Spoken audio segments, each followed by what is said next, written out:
Are you a patriotic American who's sick and tired of people asking stupid questions about 9/11?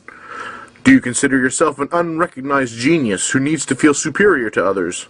Does your social life revolve around trolling internet forums? Then you too can become a 9/11 conspiracy debunker. Debunkers work from the basic premise that the official story of 9/11, the one given to us by the Bush administration before any investigation was done, is the only possible explanation of the attack, and that anyone who dares question that explanation is an insane moonbat so filled with venomous hatred and intolerance they become dangerous. Although we would like to have these so-called 9/11 truthers rounded up and exterminated, they are still technically protected by First Amendment laws. So for the meantime, the best we can do is spend every waking moment searching them out on the internet and then verbally assaulting, slandering, and intimidating these people into shutting up.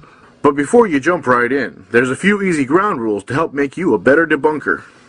First, you need to become a 9/11 expert. Just go to one of the many 9/11 debunking sources like screwloosechange.com, 9/11myths.com, or the Popular Mechanics book. Spend an hour or two browsing the contents. Congratulations, you are now a 9/11 expert, and can debate anyone confident you know all there is to know about the attack. There are certain tactics you can use when debating a twoofer in a public forum. First, act shocked that anyone would question such a sensitive topic. Although the Bush administration has lied about everything from election fraud to the Iraq War to wiretapping and torture, try to act outraged at the very suggestion that the Bush team could have lied about 9/11 too.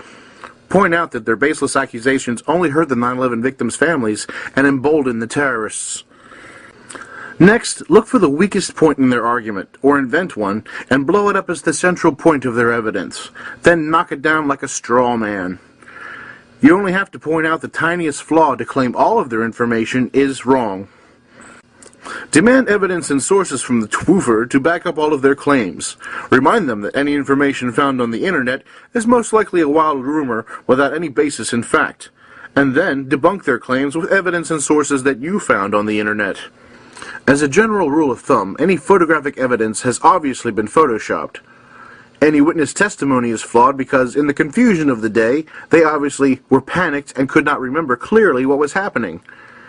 And any official documents are obviously forgeries planted by truthers themselves. Remember to stay focused on small details. If they try to get you to look at the larger picture of the events of 9/11, just play dumb and act like it's too complicated to understand or has no relevance to support their conclusions. And never allow a twoofer to confuse you with the facts.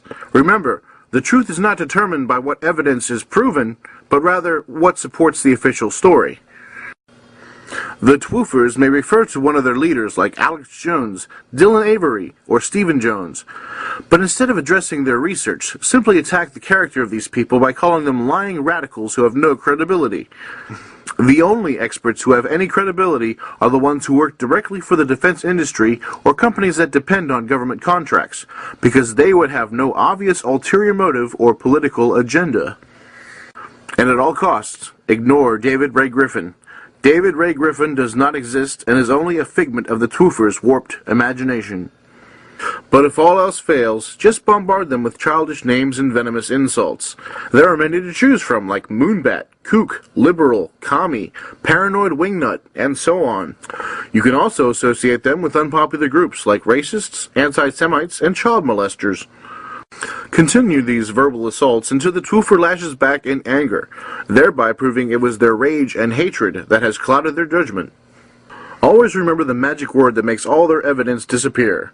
Coincidence. Anything that cannot be explained away is merely a coincidence. For instance, the fact that Dick Cheney, the man who oversaw America's lack of military response on 9/11, also represented both the energy and defense interests who stood to make billions from a Middle East war.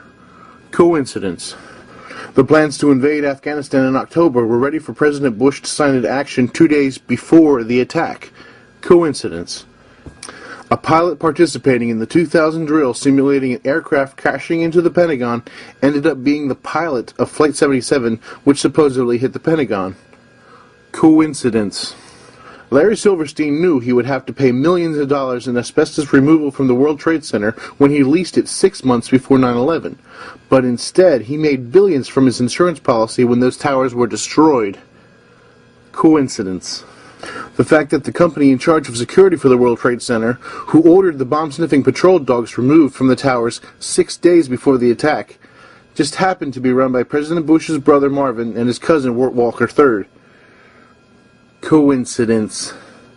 The fact that the FBI admits there is no hard evidence connecting Osama bin Laden to the 9/11 attack. Coincidence. In fact, of the dozens of amazing coincidences surrounding 9/11, none of them prove anything and should not be investigated. So in summary, here's an easy way to remember these tips. Become a 9/11 expert by studying debunking information for at least an hour or two. Look for the straw man or the weakest point in their evidence to knock down. Ignore evidence or testimony that contradicts the official story. Name call and antagonize them into an emotional response that will help discredit the Twoover and their stupid theories. Remember, the goal is to discourage critical thinking and promote the herd mentality. Remain steadfast in the belief that questioning our leaders is an act of treason. Now get out there and rip those pinheaded moonbats a new one. Dick Cheney thanks you for your loyal service. Sponsored by Fox News, the only fair and balanced news source.